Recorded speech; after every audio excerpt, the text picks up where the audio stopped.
Okay, so last night was election night, with about two-thirds of registered voters casting ballots.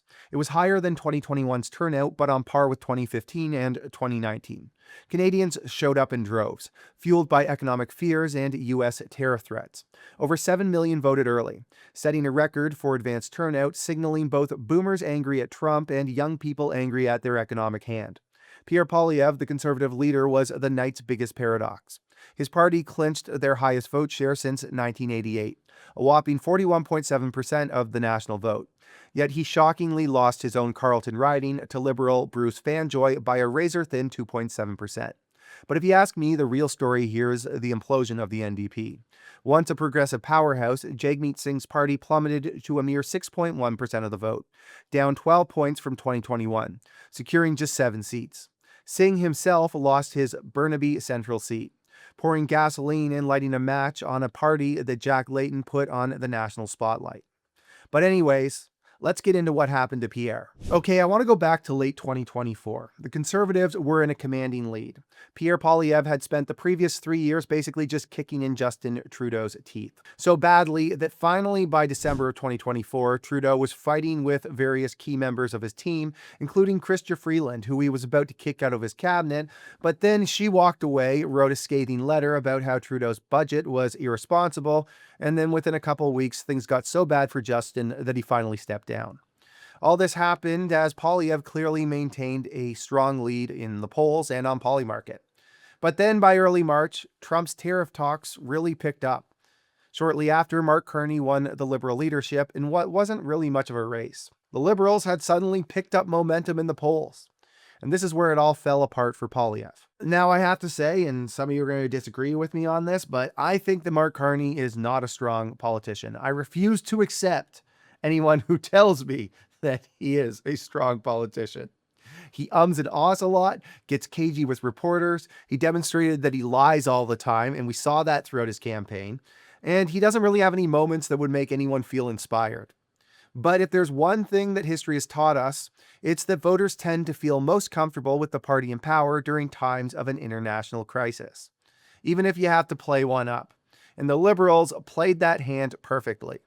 They used fear and Trump to really drive home their messaging. And with Carney having a zero track record as an elected politician, they had a blank slate canvas candidate to project stability onto. Now, that might sound like a little thing, but it's not. One of the most common talking points amongst Liberals on social media was look at all the things that Pierre voted against, which is a completely ridiculous and unfair argument, but it tends to work well with sentiment-based low information voters. When you're in the opposition, you're going to vote against opponents routinely. It's just how it works. And often what you're voting against is more nuanced than what's going to get spread on social media.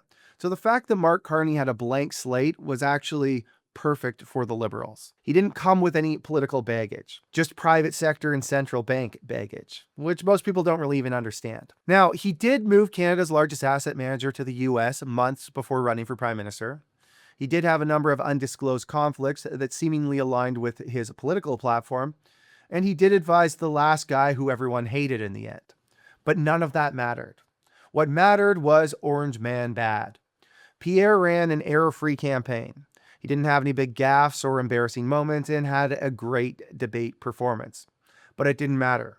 In fact, he lost his own riding. Warren Kinsella, who famously was a campaign manager for John Chrétien, wrote this about Poilievre. I was wrong. I thought Poilievre would hold on to his riding. He didn't. He got his ass kicked. The Conservatives need a new leader, a new approach. Right now, Poilievre says he isn't stepping down. But after losing his own riding and having likability issues, there is certainly going to be a movement within the party to have him replaced. Doug Ford, of course, is going to shoulder some of the blame here. He sat down with Carney for coffee, didn't endorse Pierre, and even backed up his own campaign manager, Corey Tenique, who accused Pierre's campaign manager of committing campaign malice. I'm told Doug Ford has quietly been learning French for the last few years, which means that he's eyeing that federal leadership seat. He's a bumbling idiot on camera. But if there's one thing the Fords know about politics, it's timing. And after 2 years of Carney, it might just be Ford's time to strike. But still, the Conservatives don't seem too happy with him right now. Here is Jamil Javani giving his thoughts on Ford last night. But out of respect, we didn't say anything. Federal party, we didn't get in his way.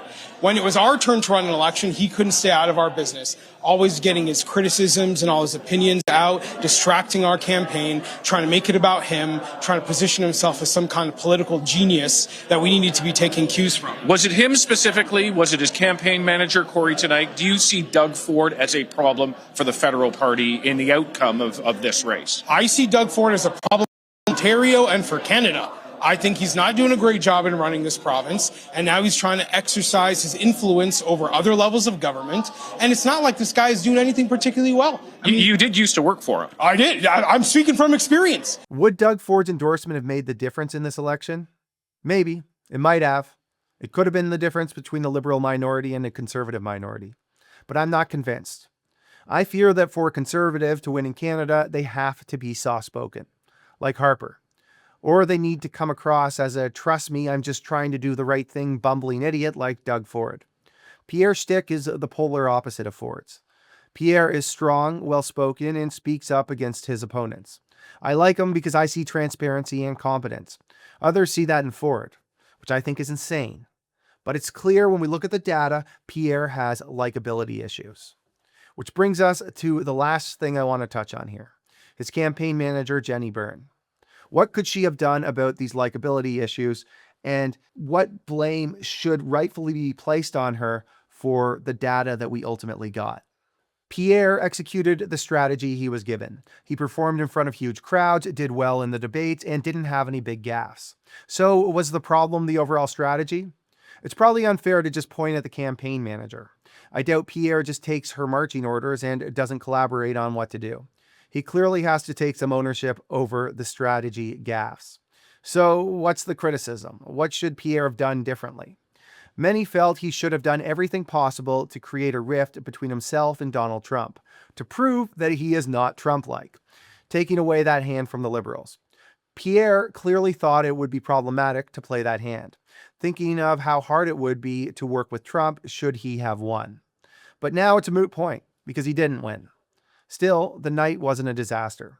The Conservatives walked into last night expecting to win 124 seats, and they walked away with 144. It's 20 more than they expected. They pushed the Liberals into a minority and will probably get another election in 2 years. Given the final circumstances, it was a win. But given where they came from at the start of the year, it's hard to take it as anything but a huge loss. The ultimate irony? The Conservatives built their early lead on Trudeau bad. The Liberals stole the playbook, but ran on Orange Man bad instead, fear-mongering Canadians into backing Carney as the elbows-up Trump slayer. Poilievre's team failed to adapt. Politics is a game of cat and mouse. You have to adapt and react. The Conservatives failed to do this. But hey, a Liberal minority under Carney beats a majority, so it could have been worse. All right, everybody, did you watch the election? What are your thoughts? Please let me know in the comments section. Also, if you're enjoying my content, please give me a like, give me a subscribe if you haven't already. All right, everybody, thanks for watching.